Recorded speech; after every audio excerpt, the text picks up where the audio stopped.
આજરોજ સવારે 10:30 થી 11 સમયગાળા દરમિયાન વલસાડ પોસ્ટ ઓફિસ ખાતે બોમ્બ મુકાયો હોવાની જે વાત આવી હતી, જે રીતના ખબર મળી હતી અને તુરંત જ પોલીસ કાફલો અહીંયા આવી ગયો હતો, ફાયરની ટીમ પણ અહીંયા આવી ગઈ અને વહીવટી તંત્ર સજ્જ બન્યું હતું અને સમગ્ર પોસ્ટ ઓફિસ ખાલી કરવામાં આવી હતી। આપ જોઈ શકો છો બાજુમાં વિડીયોમાં જે દ્રશ્યો ચાલી રહ્યા છે એમાં તમામ ગ્રાહકો એટલે કે કસ્ટમર્સ અને તમામ સ્ટાફને બહાર બોલાવી લેવામાં આવ્યા છે અને તપાસ અંદર ચાલી રહી છે। ત્યારે આપણે વાત કરીશું પોસ્ટ ઓફિસના સિનિયર સુપરિન્ટેન્ડન્ટ સાથે। જી સર, આપનું નામ?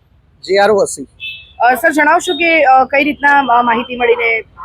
આજે સવારે લગભગ 10:30 થી 11 ની વચ્ચે અમને RPO ઓફિસ સુરત કે જે પાસપોર્ટની આખા રિજનની મેઇન ઓફિસ છે ત્યાંથી અમને એક મેલ આવ્યો।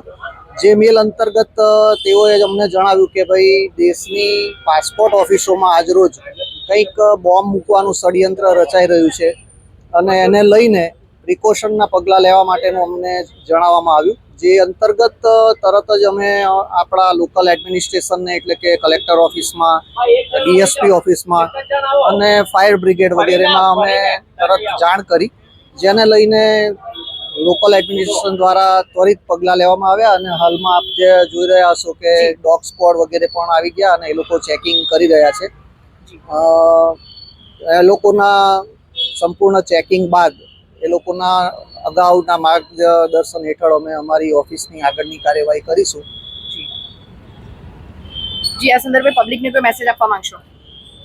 પબ્લિક માટે તો અમારો મેસેજ સવારે અમે ઓલરેડી બધા અમારા કસ્ટમરોને અને અમારા સ્ટાફને તમામને જણાવી દીધેલું કે ભાઈ આ રીતની એક મેલ આવેલ છે અને જેને આધારે આપણે ઓફિસમાં રહેવું યોગ્ય નથી, તો તમામ કસ્ટમરો અને સ્ટાફને અમે ઓફિસની બહાર રહેવા માટે જણાવ્યું। તે મુજબ અમારા કસ્ટમરોને પણ અમે સમજાવીને ઓફિસની બહાર રહેવા માટે જણાવ્યું। જે મુજબ સ્ટાફ અને કસ્ટમર બંને હાલ અત્યારે પણ ઓફિસની બહાર જ દરેક પોતપોતાના એ રીતે ઊભેલા છે। તો આજે જેવી ચેકિંગની કામગીરી પૂર્ણ થશે અને એડમિનિસ્ટ્રેશન તરફથી અમને જે કંઈ માહિતી આપવામાં આવશે તે પ્રમાણે અમે આગળ અમારું કામ જે રૂટીન વર્ક છે તે ચાલુ કરવા માટેનો પ્રયાસ કરીશું। જી, તો અહીંયા જે પોસ્ટ ઓફિસ ની આપણે વાત કરીને દ્રશ્યો જે આપ જોઈ રહ્યા છો બાજુમાં સ્ક્રીન પર ને જેમ સરે વાત કરી કે હાલ પૂરતું જે રીતના તપાસ ચાલી રહી છે અને તમામ સ્ટાફ બહાર ઉભો છે અને કસ્ટમર પણ અહીંયા બહાર ઉભા છે અને જે રીતના આગળની સૂચના મળશે તે પ્રમાણે અહીંયાથી કામ શરૂ કરવામાં આવશે। વધુ વિગતો સાથે ફરી મળીશું, ત્યાં સુધી જોતા રહો દિશા ન્યૂઝ। કઈ રીતની ધમકી મળેલી છે?